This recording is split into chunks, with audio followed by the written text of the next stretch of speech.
Hey guys, मैं हूं आपके साथ सचिन मेवाड़ और हम पढ़ने वाले हैं एंशिएंट हिस्ट्री यानी कि प्राचीन भारत का इतिहास। आज हम इस लेक्चर में पढ़ेंगे लोहयुगीन सभ्यताओं के बारे में। लोहयुगीन सभ्यता से सीधा सा मतलब है कि उस काल को पढ़ेंगे जिस काल में लोहे की क्या हुई थी, खोज हुई थी और लोहे का प्रयोग प्रचलन में आया था।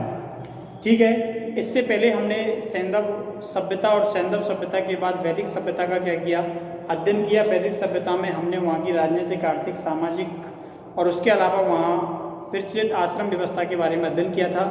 और इस वीडियो में हम लोहयुगीन सभ्यता के बारे में चर्चा करेंगे कि किस काल और किस क्रम से लोह का प्रयोग शुरू हुआ था और सबसे पहले इसका उल्लेख जो है वो कहाँ मिलता है। तो ऐसे प्रश्नों को आज हम इस वीडियो में समझने का प्रयास करेंगे। और ये लोहयुगीन सभ्यता जो है वो आपके टॉपिक में काफ़ी छोटी है, बहुत छोटा टॉपिक है। ठीक है, तो चलिए इसको स्टार्ट करते हैं और समझते हैं लोहयुगीन सभ्यता के बारे में। देखिए, तो यहाँ पे हम डाल लेते हैं लोहयुगीन सभ्यता। ठीक है, क्या डाला? लोहयुगीन सभ्यता डाला। तो लोहयुगीन सभ्यता, जैसा कि नाम से पता चल रहा है, लोहयुगीन मतलब उस युग की सभ्यता, उनकी लोह की सभ्यता। ठीक है, जैसे ताम्र युग, ताम्र सभ्यता होती है, ठीक है, कांस्य युगीन सभ्यता होती है, ऐसे ही लोहयुगीन सभ्यता थी। अब देखिए, इसमें सबसे पहले हम बात करें तो उल्लेख के बारे में कि इसका उल्लेख कैसे, कब और कहाँ मिलता है। तो यहाँ से ना देखिए, सबसे पहले मैं अगर बात करूं लोहे के बारे में तो इसका वर्णन कहाँ मिलता है। सबसे पहले एक शब्द मिलता था अयस,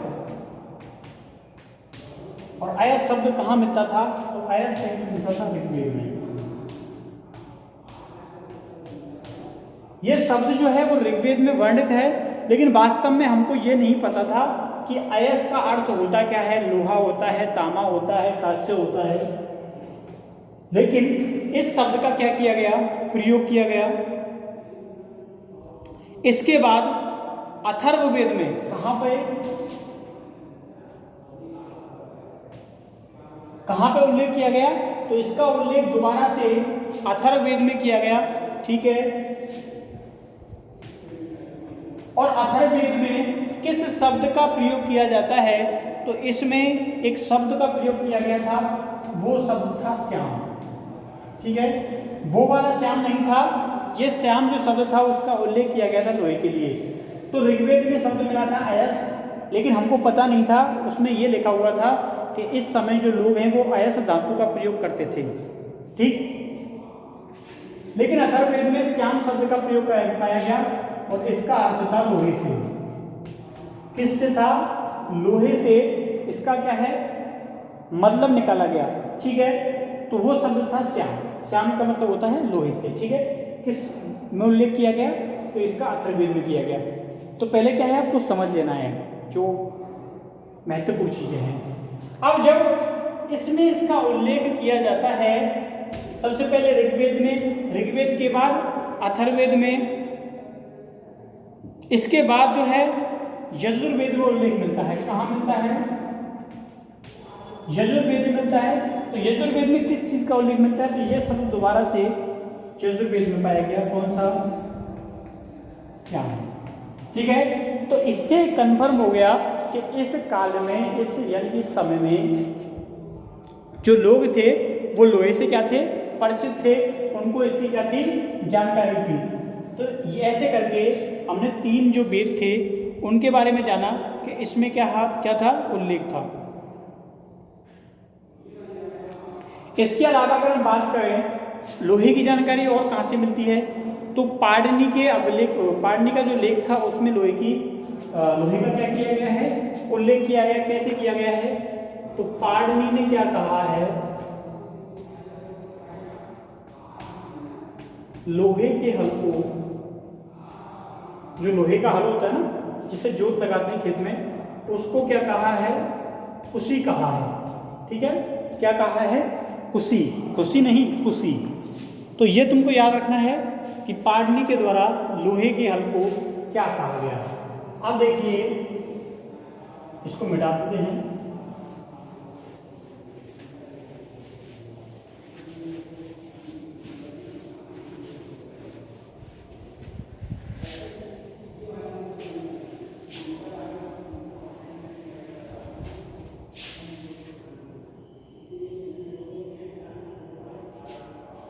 इसके अलावा कहाँ उल्लेख मिलता है, तो शतपथ ब्राह्मण में उल्लेख किया गया है। कहाँ पे उल्लेख किया गया है? शतपथ ब्राह्मण में। शतपथ ब्राह्मण में क्या क्या बात बताई गई है? शतपथ ब्राह्मण में ये बात बताई गई है कि लोहा जो है वो किसानों से संबंधित है। ठीक है, लोहे को किसानों से संबंधित बताया गया है।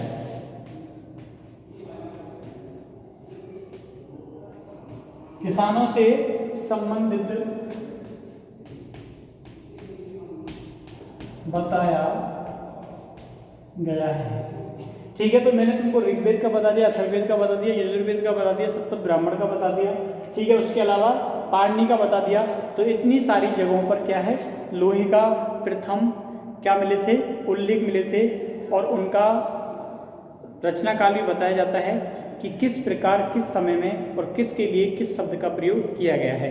ठीक है, तो बिल्कुल कोई पूछे कि लोहे के बारे में जानकारी कहाँ से मिली, तो तुम बता सकते हो कि सबसे पहले ऋग्वेद में उल्लेख है, और ऋग्वेद में अयस का अर्थ किया गया है जिसका कंफर्म नहीं है, लेकिन उसके बाद जो उल्लेख मिला है वो बाद के अथर्ववेद और यजुर्वेद में दोनों में इसका उल्लेख है, जिसको श्याम बताया है, उसका अर्थ लोहा होता है।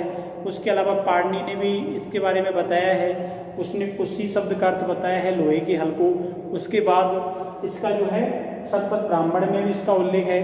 तो तुम इसका जवाब दे सकते हो जब पूछ लिया जाएगा क्वेश्चन कि लोहे के बारे में जानकारी हमें से कहाँ से मिलती है, या लोहे के बारे में कौन कौन से ग्रंथ जानकारी देते हैं। ठीक है, देखिए आगे। अब शतपथ ब्राह्मण में किसानों से संबंधित बताया गया है, किसको? लोहे को। ठीक है, आगे देखिए।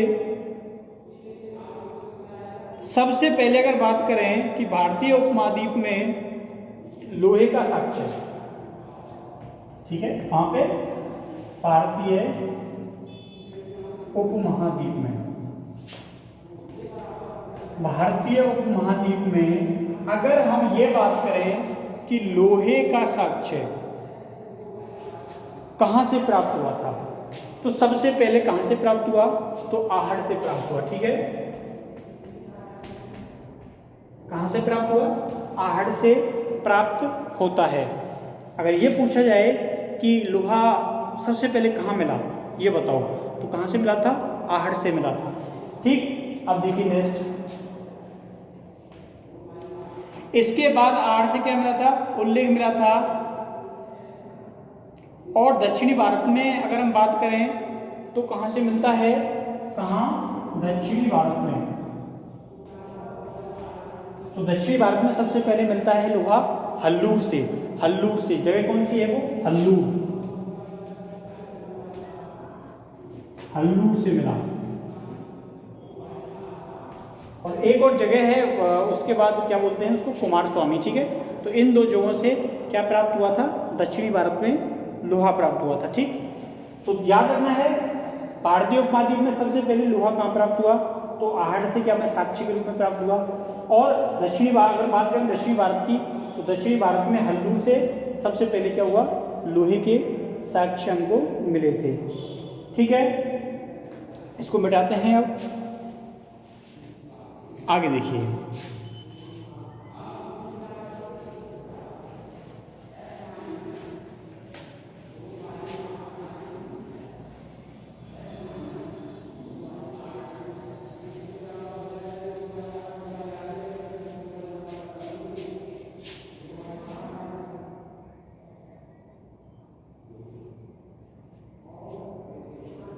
अब देखो,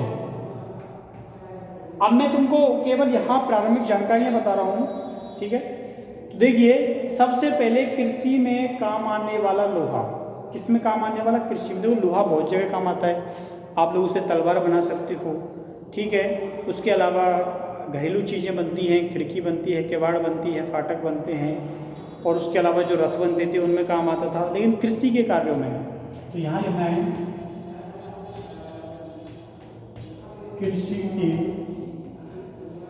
कार्यों में सर्वप्रथम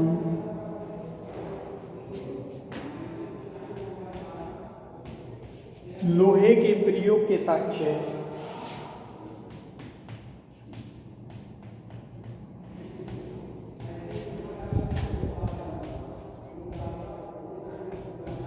किसके? लोहे के प्रयोग के साक्ष्य कहाँ से प्राप्त हुए हैं? तो आपको बताना है कहाँ से। एक जगह पड़ती है अंतरंजी खेड़ा, कहाँ? एटा एटा एटा जगह पड़ती है, अंतरंजी खेड़ा। जगह का नाम क्या है? अंतरंजी खेड़ा। कहाँ? एटा, उत्तर प्रदेश, ठीक है।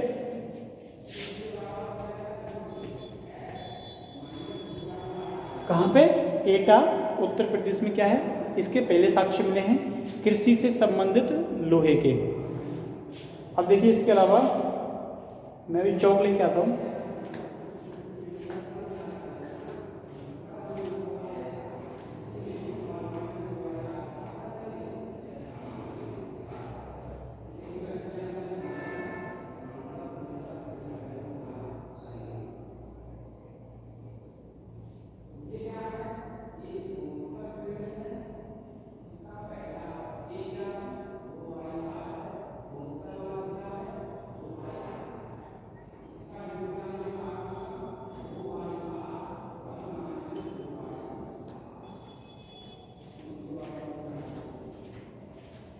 ठीक है, चलिए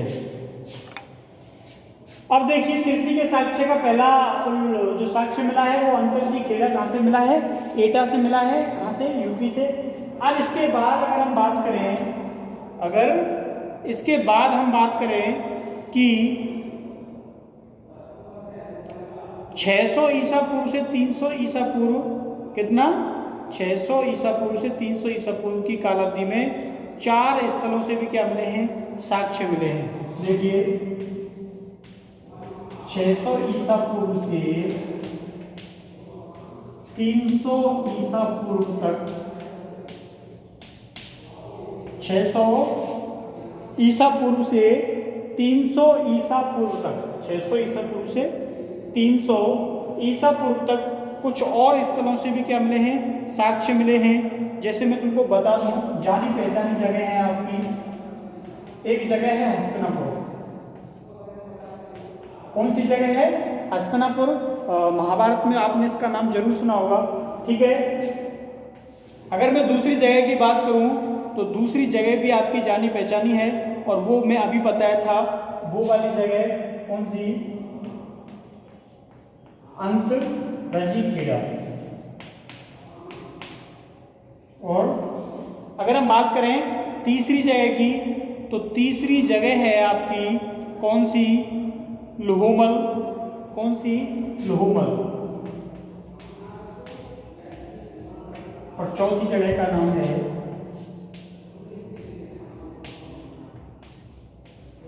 ठीक है। ये सारी जगह हैं और सबकी सब जगह कहाँ पे हैं? उत्तर प्रदेश में हैं, ठीक। अब देखिए यहाँ से कृषि के साक्ष्यों संबंधित ये जो समय अवधि है मैंने यहाँ पे लिखा दी है, 600 ईसा पूर्व से लेकर 300 ईसा पूर्व के मध्य की ये क्या है?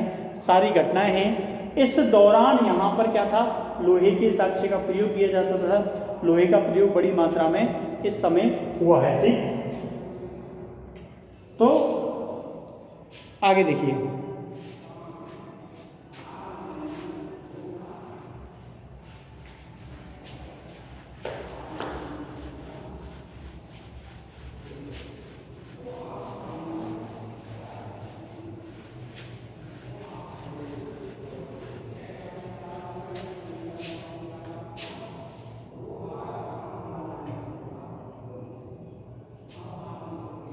अगर हम बात करें कि विश्व के बारे में बात करें, ठीक है। अब तक हम भारत के बारे में बात कर रहे थे कि भारत में उल्लेख कैसे मिलता है, कहाँ कहाँ मिलता है, लेकिन अगर विश्व के बारे में बात करें कि विश्व में सबसे पहले लोहा कहाँ मिला होगा, ये आपके मन में क्वेश्चन जरूर आएगा।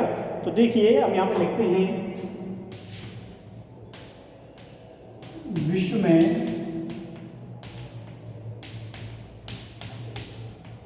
सबसे पहले लोहा का साक्ष्य, विश्व में दिख रहा है ना वहां तक, विश्व में लोहे का साक्ष्य, तो विश्व में सबसे पहले लोहे का साक्ष्य कहां से प्राप्त हुआ, माइनर से प्राप्त हुआ। माइनर, अब माइनर जगह कहाँ पड़ती है ये भी महत्वपूर्ण है। तो माइनर जगह पड़ती है तुर्की में, ठीक है। कहाँ पड़ती है, तुर्की में, तुर्की, ठीक है। तो माइनर जगह कहाँ पड़ती है, तुर्की में।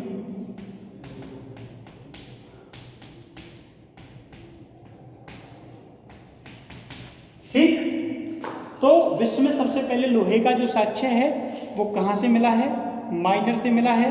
माइनर कहाँ है, तुर्की में है। अब देखिए आपको दोनों का पता चल गया।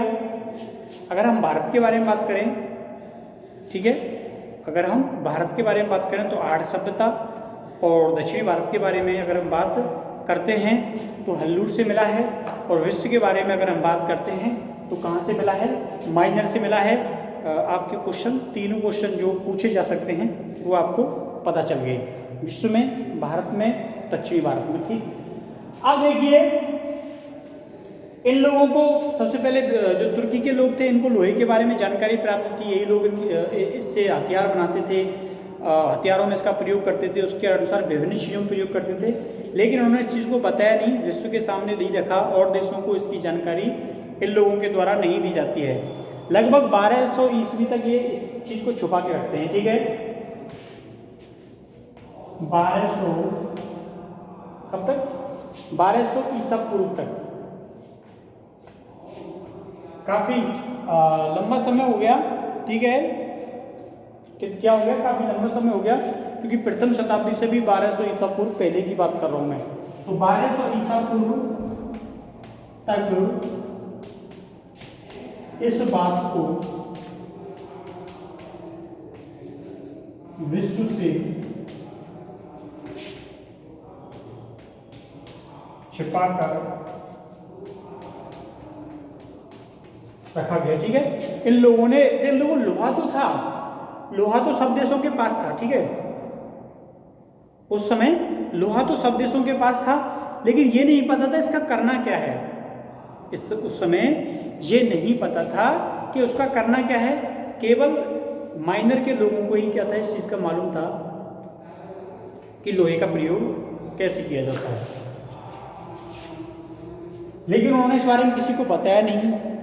अब 1200 ईसा पूर्व तक इन्होंने इस चीज़ को छुपा के रखा, लेकिन जब और लोगों की इनसे भिड़ंत होती थी, युद्ध होते थे, तो उनकी तलवारें तो अलग चीज़ की बनी होती थी, इनकी तलवारें अलग की बनी होती थी, और इनकी जो सामग्री है उसमें लोहे का इस्तेमाल होता था। वो सोचते थे कि ये चीज़ है क्या ऐसी, ठीक है।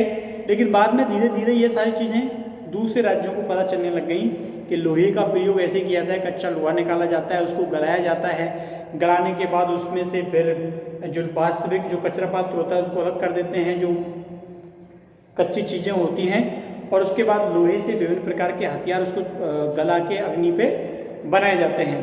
ये प्रक्रिया पता चल जाती है, और उसके बाद पूरी विश्व में ये बातें फैल जाती हैं, और धीरे धीरे करके ये जो जानकारी है वो भारत में भी आ जाती है, ठीक है।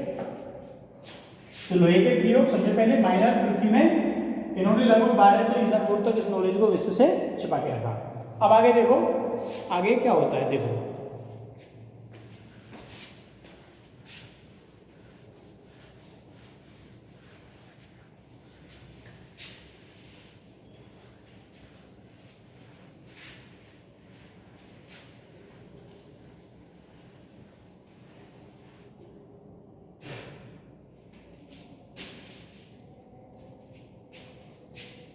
आगे देखिए। अब हमको विश्व के बारे में जानकारी मिल गई, कृषि के बारे में जानकारी मिल गई, भारत के बारे में जानकारी मिल गई। तो अब हम क्या जानने वाले हैं? अब हम ये जानने वाले हैं कि नवीनतम साक्ष्य कहाँ से मिले हैं। ठीक है,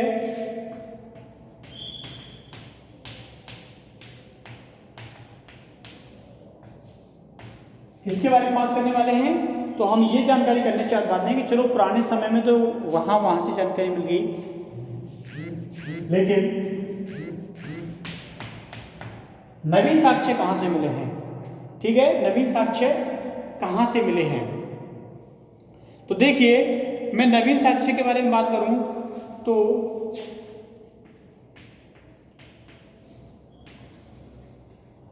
झूसी जगह पड़ती है। कहाँ पे पड़ती है झूसी जगह? तो ये इलाहाबाद में पड़ती है। ठीक है, इलाहाबाद कहाँ पे पड़ती है? इलाहाबाद में पड़ती है। और अगर मैं दूसरे महत्वपूर्ण जगह की बात करूं तो राजा नल का टीला, कौन सा एक जगह पड़ती है? राजा नल का टीला। राजा नल का टीला कहाँ पड़ता है? सोनभद्र में पड़ता है। ठीक है, कहाँ पड़ती है जगह? सोनभद्र में पड़ती है। यहाँ से भी लोहे की क्या हुई है? प्राप्ति हुई है। ठीक है, अगर मैं नेक्स्ट पॉइंट की बात करूं तो मल्हार जगह से भी क्या मिले हैं? लोहे की साक्ष्य मिले हैं। मल्हार जगह पड़ती कहाँ है? तो ये जगह पड़ती है चंदौली में। कहाँ? चंदौली में ये जगह पड़ती है। ठीक है,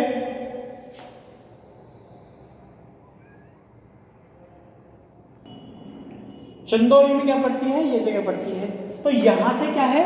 नवीन साक्ष्य के रूप में हमको जानकारी प्राप्त हुई है कि इन जगहों से लोहा हमको मिला है। ठीक है, तो नवीन साक्ष्यों के रूप में पूछा जाए कि नवीन साक्ष्य में भारत में किन किन जगहों से लोहे की प्राप्ति हुई है? तो झूसी, इलाहाबाद, राजा का नल का टोला, सोनभद्र और मल्हार, चंदौली से हमको लोहे का क्या मिला है? साक्ष्य मिले हैं। तो ये काफ़ी महत्वपूर्ण चीज़ें हैं। वर्तमान में प्राचीन जान ली, भारत में जान ली, विश्व में जान ली। तो नवीनतम साक्ष्यों के बारे में हमको पता चल गया कि लोहे के नवीनतम साक्ष्य कहाँ से प्राप्त हुए हैं।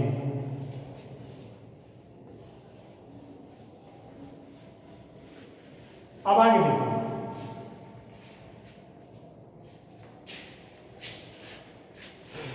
ठीक है।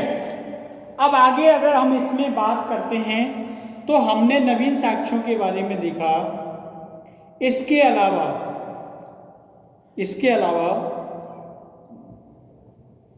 इस चीज का के प्रयोग क्या करते थे?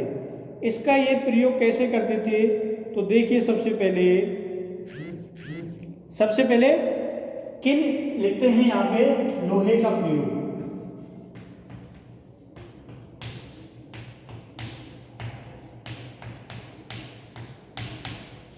लोहे का प्रयोग, ये लोहे का प्रयोग करते कैसे थे? क्या बनाते थे? क्यों जरूरत पड़ी इसकी?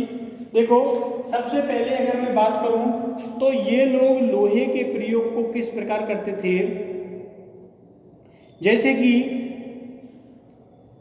तीमरगढ़ के लोग जो थे वो लोहे के रास में लगने वाले लोहे के छल्ले और अल्मोड़ा के तो सबसे पहले किसका साक्ष्य मिला? लोहे के क्या बनाते थे? ये छल्ले बनाते थे। क्या बनाते थे? लोहे के छल्ले बनाते थे पहनने के लिए। यहाँ ऐसे मतलब हाथों में पहनने के लिए लोहे के छल्ले बनाते थे। ठीक है, अगर मैं दूसरे पॉइंट के बारे में बात करूँ, अगर मैं बात करूं तो ये लोग क्या करते थे?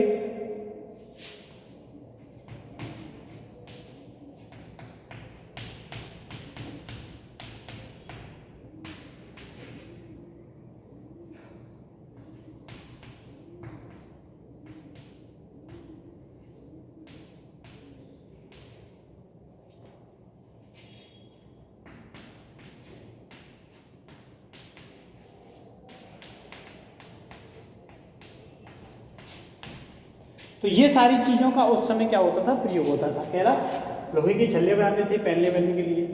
हथियारों में क्या करते थे? प्रयोग करते थे। रार या रॉड जो होती हैं उनमें इसका इस्तेमाल किया जाता था।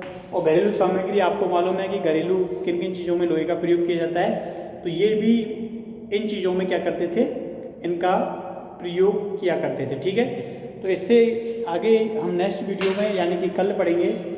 उम्मीद है ये जो कुछ लिखा है वो तुम्हें समझ में आया होगा और इसकी PDF हम तुमको उपलब्ध करा देंगे। ठीक है, जो ग्रुप है उसमें डाल देंगे। थैंक यू, धन्यवाद, बाय बाय।